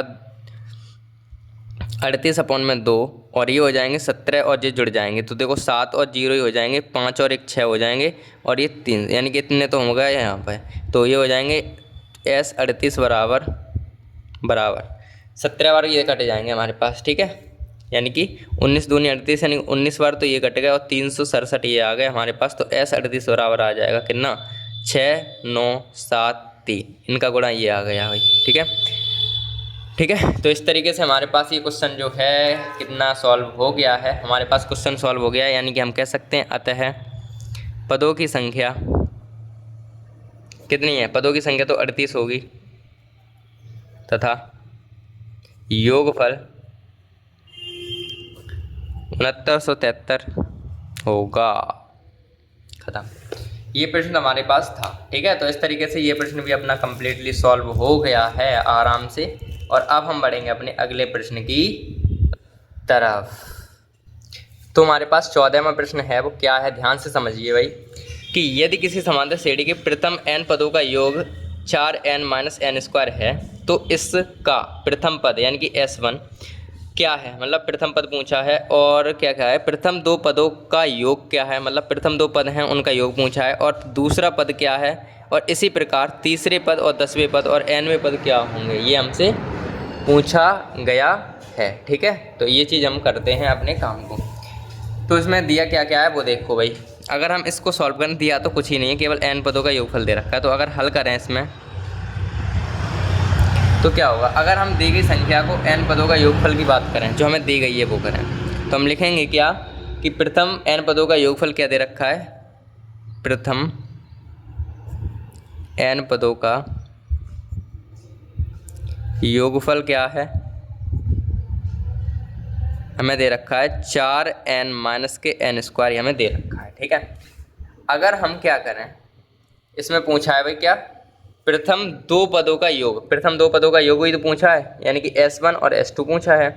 ठीक है, अगर हम n की जगह पे रखें दो, सॉरी n की जगह पहले एक रखें प्रथम पद के लिए, यहाँ पे देखो ना प्रथम दो पदों का योग मतलब पहले S1 रखें, यानी कि इसमें n की जगह पर एक रखें, रखने पर तो क्या होगा भाई, देखो S1 मान लेते हैं, ये S1 निकलेगा, S1 बराबर दिया है हमें n की जगह पे वन रखना है, n की जगह पे वन रखना है, तो 4 इंटू n की जगह वन आ गया माइनस n का स्क्वायर आ गया, तो S1 का मान क्या आ जाएगा हमारे पास, 4 एकन 4 माइनस के 1, तो S1 का मान हमारे पास आ गया क्या, 4 और 1, 4 में से 1 गया 3, S1 का मान तो ये आ गया। ठीक है, S1 का मान हमारे पास ये आ गया।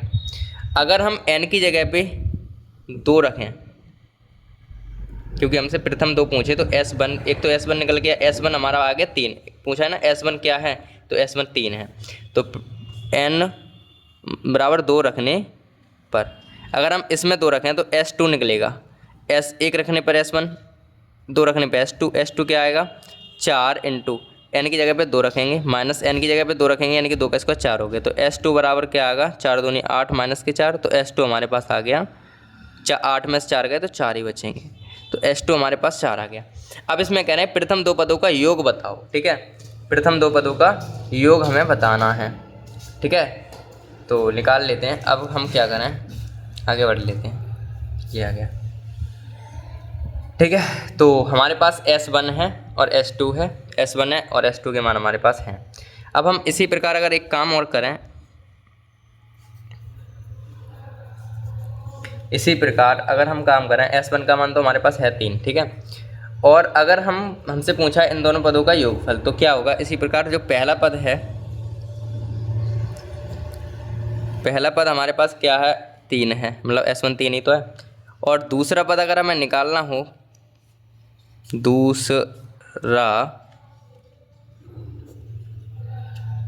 दूसरा पद क्या हो जाएगा भाई, दूसरा पद हमारे पास क्या होगा, अगर हम इन दोनों में से घटा दें तो S2 में से जब हम S1 घटाएंगे तो हमारे पास आएगा 4 माइनस के 3 यानी कि 1, तो दूसरा पद हमारे पास निकल के आ गया 1। ठीक है, दूसरा पद हमारे पास निकल के आ गया S1।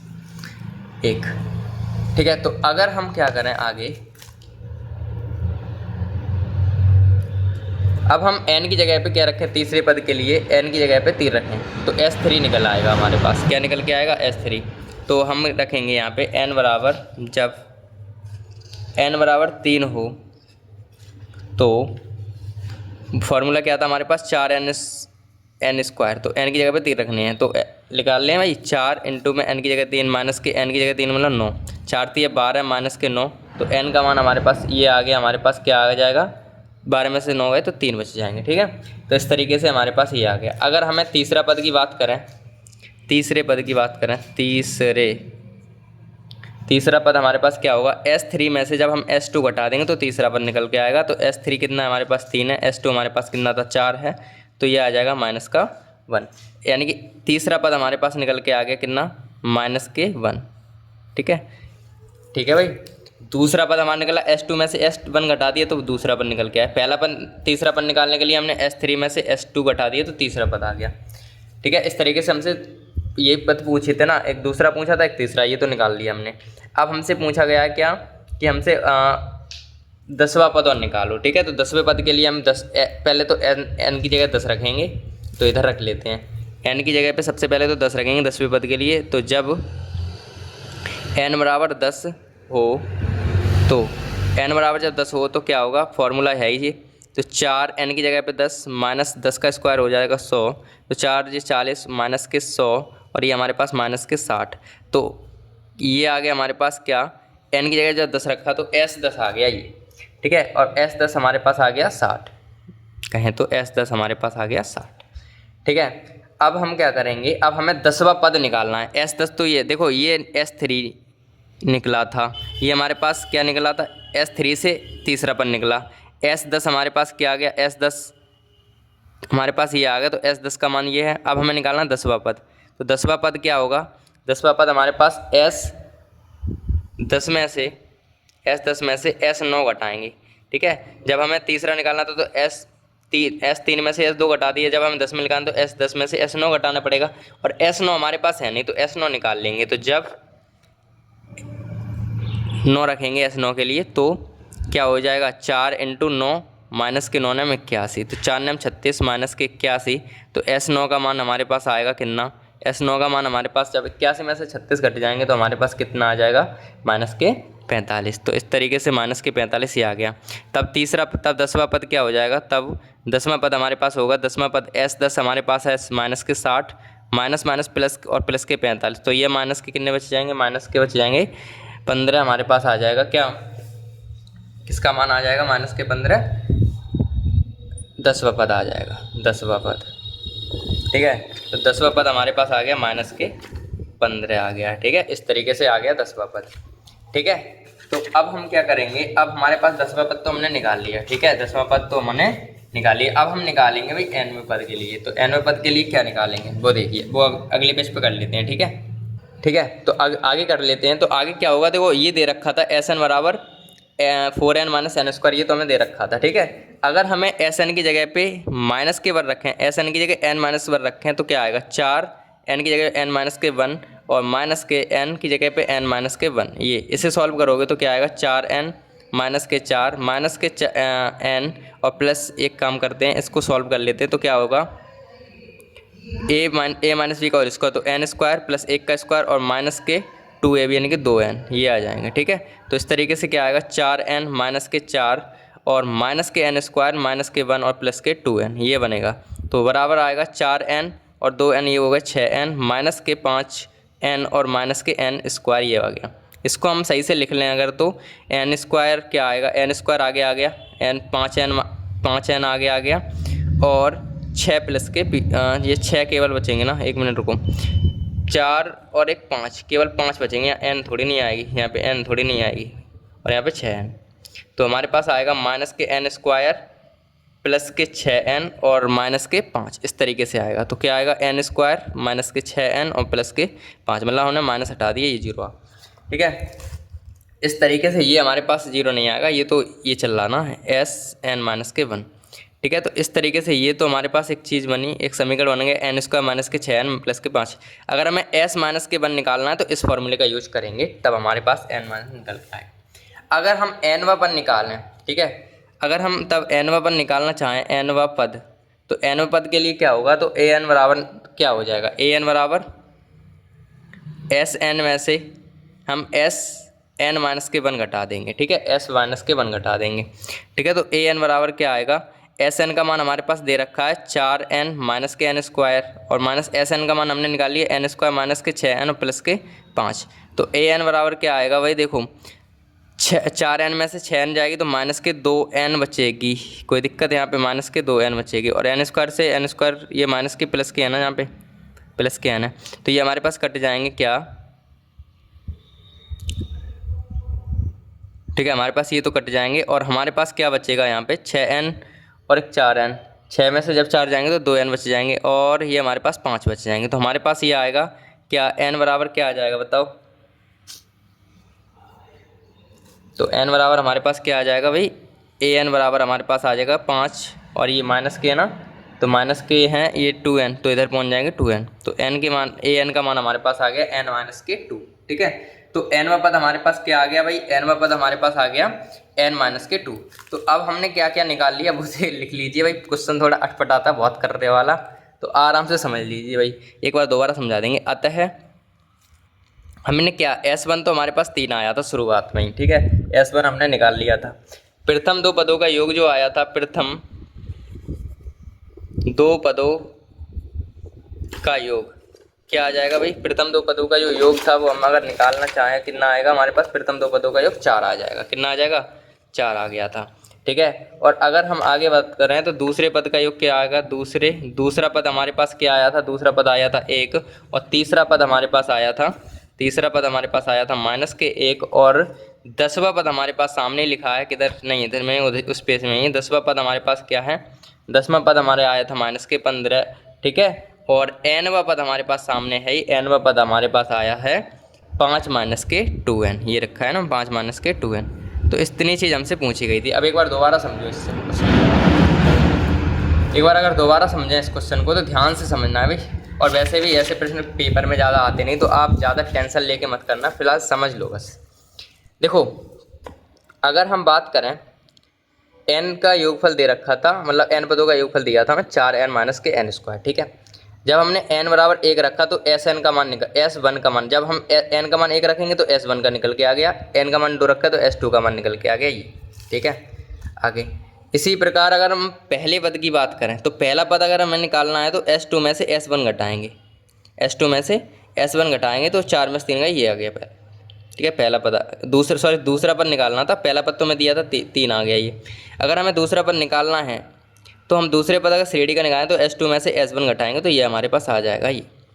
फिर ऐसे ही अगर हमें n3 हमने क्यों निकाला, क्योंकि हमें निकालना था तीसरा पद, और तीसरे पद के लिए n3 की जरूरत पड़ेगी, तो n3 का मतलब S3 निकल के आएगा। S3 हमारे पास आ गया 3, और S3 में तीसरे पद निकालने के लिए S3 में से S2 घटाएंगे, S3 हमारे 3 आ गया, S2 हमारे पास 4, तो माइनस के 1 बच गया ये, तो तीसरा पद हमारे पास ये आ गया, ठीक है, तीसरा पद। ऐसे ही हमें निकालना था S10वां पद, और S10वें के लिए हमें S9 की जरूरत पड़ेगी, तो S10 हमारे पास ये आ गया, S9 हमारे पास ये आ गया। हमें S10वां पद निकालना तो 10वें में से 9 में घटाएंगे तो ये हमारे पास आ जाएगा ये, ठीक है। इस तरीके से ये आ गया।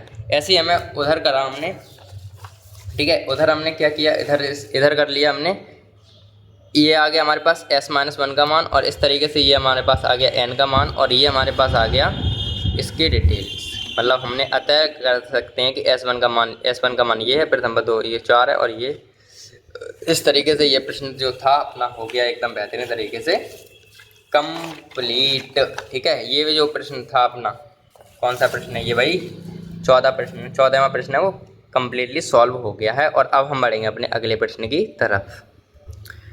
तो हमारे पास 15वां प्रश्न है, वो क्या है, ध्यान से समझिए भाई। 15वां प्रश्न क्या है कि निर्माण कार्य से संबंधित किसी ठेकेदार में एक निश्चित तिथि के बाद कार्य को विलंब से पूरा करने के लिए जुर्माना लगाने का प्रावधान इस प्रकार है कि पहले दिन के लिए 200 रुपये, दूसरे दिन के लिए 250 और तीसरे दिन के लिए 300, और इस तरीके से उत्तरोत्तर मतलब अगले दिन, मतलब हर दिन का जुर्माना अपने ठीक पहले दिन के जुर्माने से 50 रुपये आ देगा। ठेकेदार को जुर्माने के रूप में कितनी राशि अदा करनी पड़ेगी यदि वह इस प्रकार इस कार्य को 30 दिन का विलंब कर दे, तो मतलब 30 दिन लेट करे तो उसे कितना जुर्माना देना पड़ेगा, ये हमसे पूछा गया है। अब प्रश्न में पूरा फ्रेम ही घेर लिया प्रश्न ने, तो हमें थोड़ा सा आगे बढ़ाना पड़ेगा, ठीक है। तो आगे हम समझें क्या है इस प्रश्न में दिया क्या क्या है वो समझिए। ऐसे तो आप प्रश्न में कुछ समझ में आया नहीं होगा, तो अगर हम प्रश्न को थोड़ा सा धीमे धीमे अगर समझें तो क्या है, हल लिखें तो हमें क्या क्या दे रखा है वो समझिए। हमें दिया क्या है, दिया है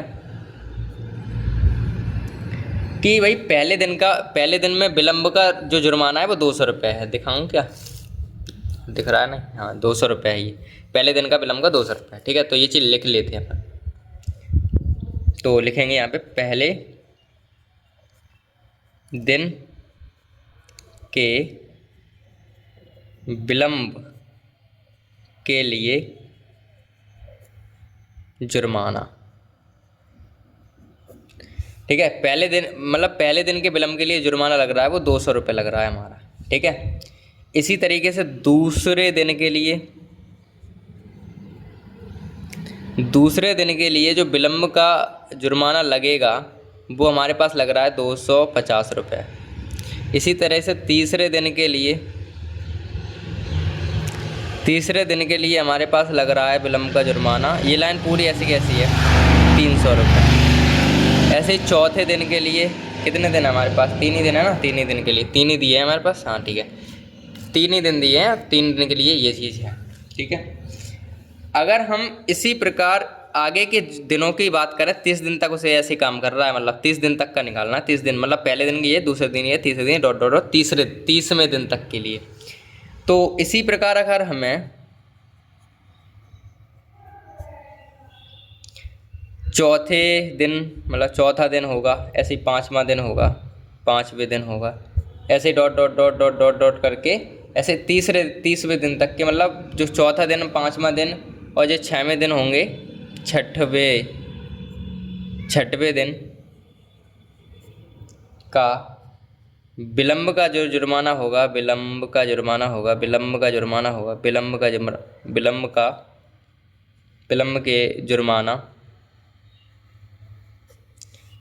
जुर्माना जो है वो 50 रुपया हर दिन बढ़ रहा हो, 50 रुपये बढ़ता है, क्रम से बढ़ता है। आप ध्यान से देखोगे तो 200 में 50 बढ़े, 50 फिर 50, ऐसे ही चल रहा है। तो हमारी जो श्रेणी क्या बनेगी, तब श्रेणी हमारी क्या बनेगी, पहली 200 है, दूसरी 250 है, तीसरी 300 है, इस तरीके से डॉट डॉट डॉट डॉट 30 दिन तक चलना है, यानी 30 दिनों तक जाना है, 30 दिन बढ़ाना है।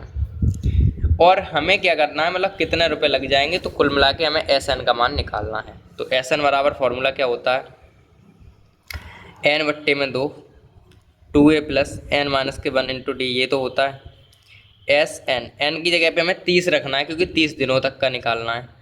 n का मान 30 आ गया, बट्टे में 2 आ गए, 2 × a का मान हमारे पास पहला पद 200 है, n का मान 30 है, -1 × d का मान समय अंतर 50 का है।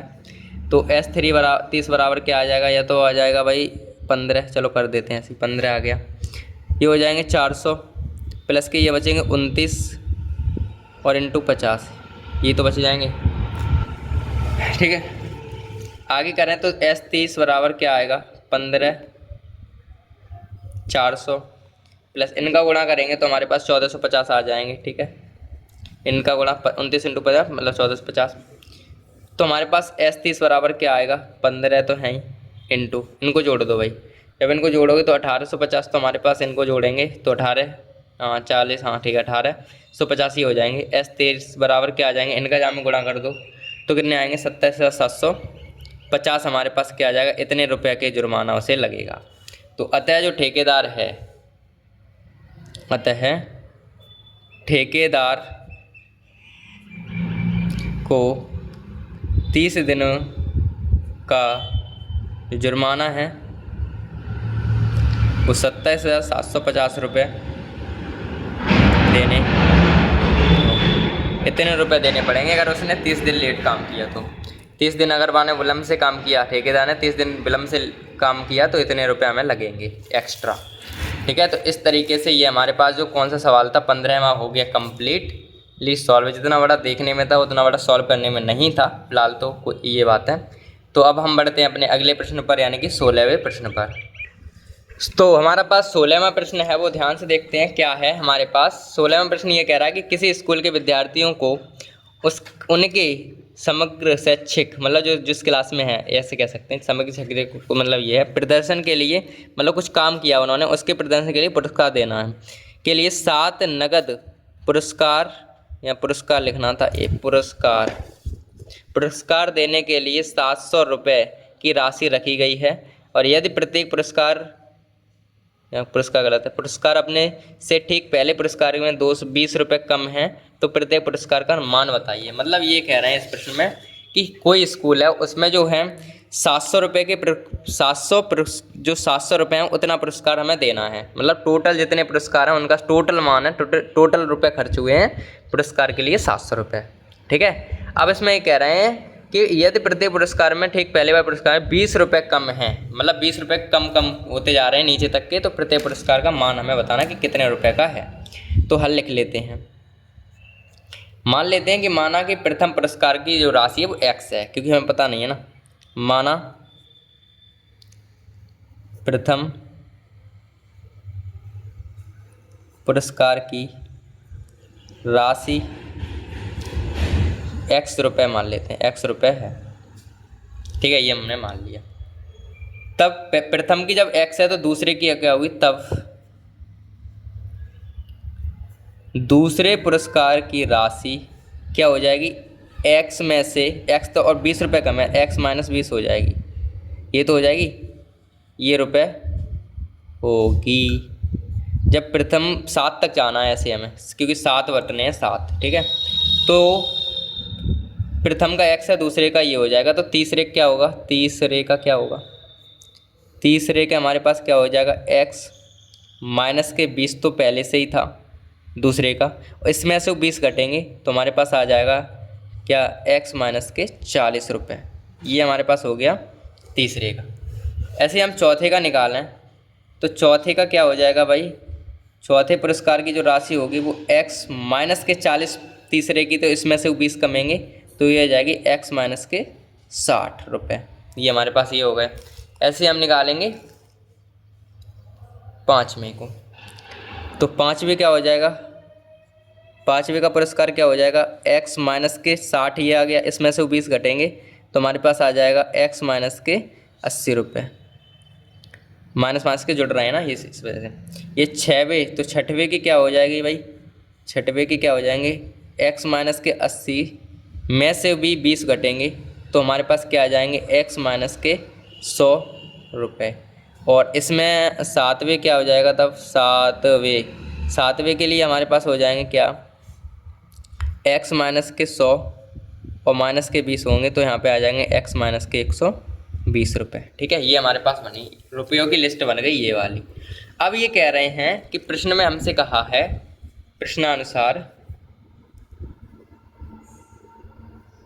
प्रश्नानुसार हमसे ये कहा गया है कि सातों पुरस्कार की कुल राशि जो है, सातों पुरस्कार की कुल राशि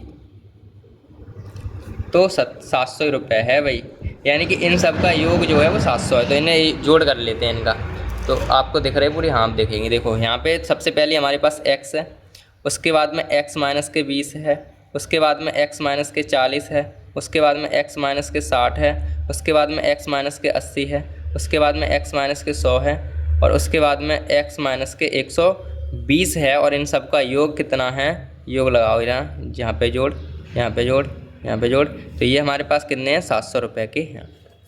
ठीक है, मतलब प्रत्येक अगर हमने सबको जोड़ा तो 700 रुपये है। अब इनमें x कितनी है, 7x आ जाएंगे क्योंकि 7 चल रहे हैं, तो 7x और इनको जोड़ देंगे तो कितना हो जाएंगे, 7x और माइनस के जो आएंगे क्योंकि ये अंक सब माइनस के हैं। देखो 60 60 120 ऐसे करके जोड़ेंगे तो हमारे पास आ जाएंगे कितने भाई, 420 के समथिंग आ जाएंगे। 420 बराबर 700, तो 7x बराबर आएंगे 400 और प्लस के इधर चले जाएंगे 420।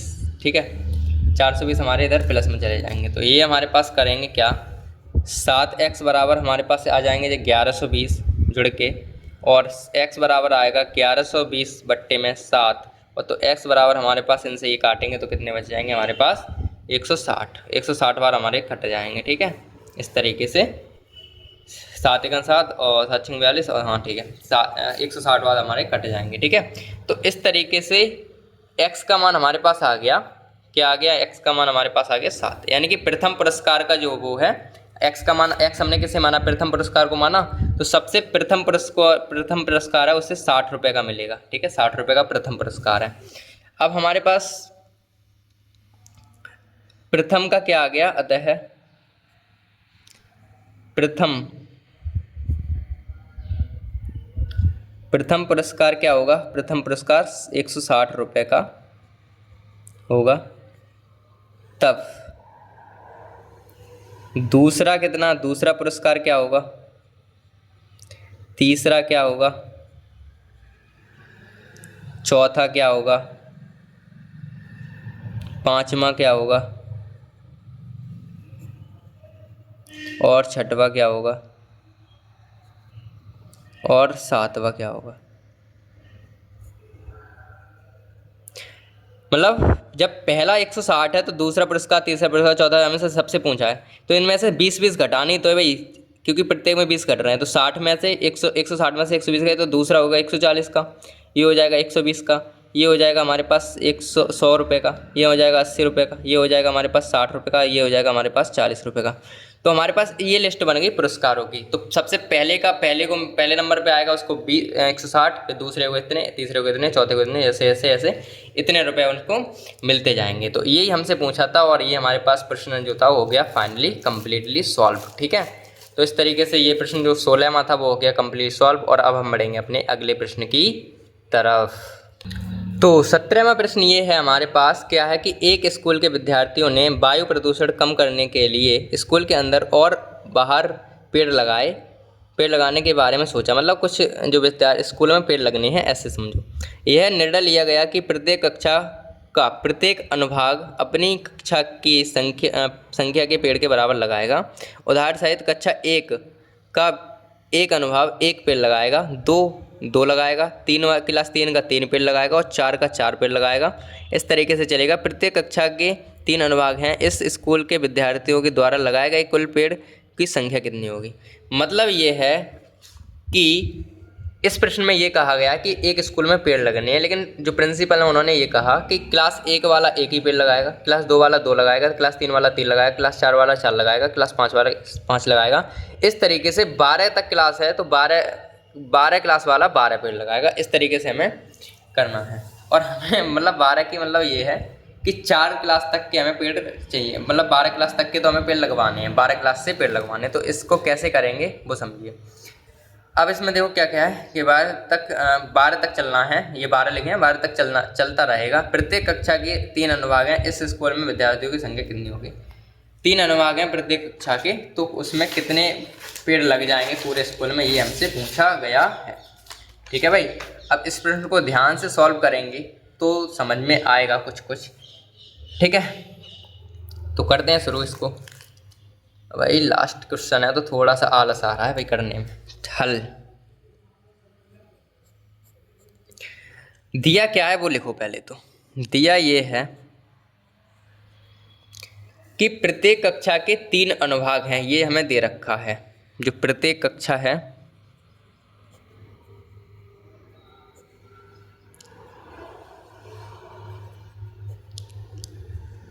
तीन अनुभाग हैं। ठीक है, प्रत्येक कक्षा के कितने अनुभाग हैं, 3 अनुभाग हैं। डन, मतलब 3 सेक्शन है ABC ऐसे मान लो।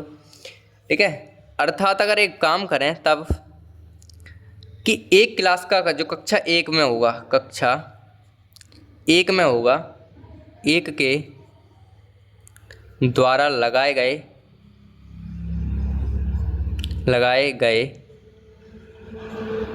कुल पेड़ या पौधे।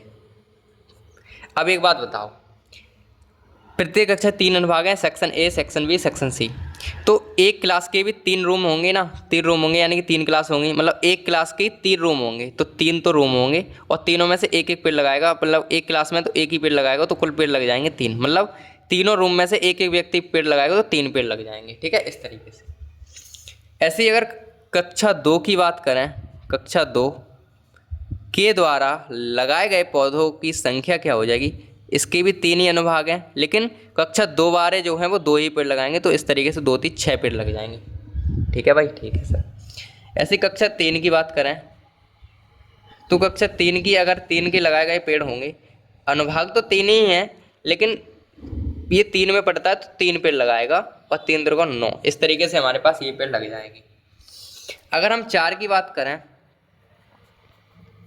तो इस तरीके से ये हमारे पास क्या हो जाएगा, 3 तो अनुभाग ही हैं और 4 पेड़ लगाएगा, 4 3 12 है, क्लास 4 वाला 4 पेड़ लग जाएंगे। तो इसी तरीके से 12 तक हमें जाना है, 12 तक जाना है तो हम लिख देंगे इसी प्रकार कक्षा 12 तक पेड़ लगाए जाएंगे, लिख लेते हैं, लगाए जाएंगे। तब श्रेणी क्या बनेगी, श्रेणी इस प्रकार क्या होगी, 3 बनेंगे, फिर 6 लगेंगे, फिर 9 लगेंगे, तो 12 लगेंगे, डॉट डॉट डॉट, इस तरीके से 12 तक हमें लगने हैं, यानी कि n का मान हमें दे रखा है 12 कहें तो। ठीक है, तो अगर हम सब पेड़न की बात करें तो यहाँ से देखो A बराबर तो हमें दिया है 3, A2 बराबर दिया है हमारे पास 6, तो D बराबर आ गया भाई 3 और N बराबर दिया है 12। ठीक है, ये चीज़ की हमें ज़रूरत है, तो हम निकाल लेंगे SN का। तो SN बराबर क्या होता है, N बट्टे में 2, 2A प्लस N माइनस के 1 इंटू D। SN मतलब S 12 बराबर 12 बट्टे में 6, 2, 12 बट्टे में 2, 2 इंटू A का मान 3 है, प्लस N का मान हमारे पास 12 है, माइनस 1 इंटू D का मान हमारे पास 3 है। तो S 12 हमारे पास आएगा 12 बट्टे में 2 और 3 दूनी 6 प्लस के ये बचेंगे 11 तिये 33। इस तरीके से हमारे पास S12 क्या आ जाएगा भाई, 12 बट्टे में 6, 12 बट्टे में 2, ये 2 ही तो हैं इनकी जगह, तो 6 और 33 हम जोड़ देंगे तो 39 हमारे पास ये हो जाएंगे, ठीक है 39। तो S12 बराबर आएगा 2 3 6 ये और इंटू 39, ठीक है। तो S12 हमारे पास क्या आ जाएगा, जब हम ये काट देंगे तो 234 हमारे पास ये गुणा में आएगा। यानी कि जो स्कूल में विद्यार्थी होंगे वो कुल 12 तक के क्लासों के विद्यार्थी 234 पेड़ लगा देंगे, ठीक है 234 पेड़ हमारे लग जाएंगे, ठीक है। तो इस तरीके से ये प्रश्नावली, मतलब ये प्रश्नावली का लास्ट प्रश्न था, तो ये 17वां प्रश्न हो गया कम्प्लीटली सॉल्व। और इस तरीके से हमारे पास ये प्रश्न, जो प्रश्नावली 5C थी वो भी कम्प्लीटली सॉल्व हो गई है। और आगे की प्रश्नावली जो होगी वो हम करेंगे अपनी अगली क्लास में। और ऐसे ही ये प्रश्नावली कंप्लीट अपनी फेयर पे कर लीजिएगा। और अब हम बढ़ेंगे अपनी अगली प्रश्नावली की तरफ अगली क्लास में। तो अगली क्लास में कौन सी प्रश्नावली शुरू होगी, 5D शुरू होगी, ठीक है। तो मिलते हैं अगली क्लास में, तब तक के लिए बाय।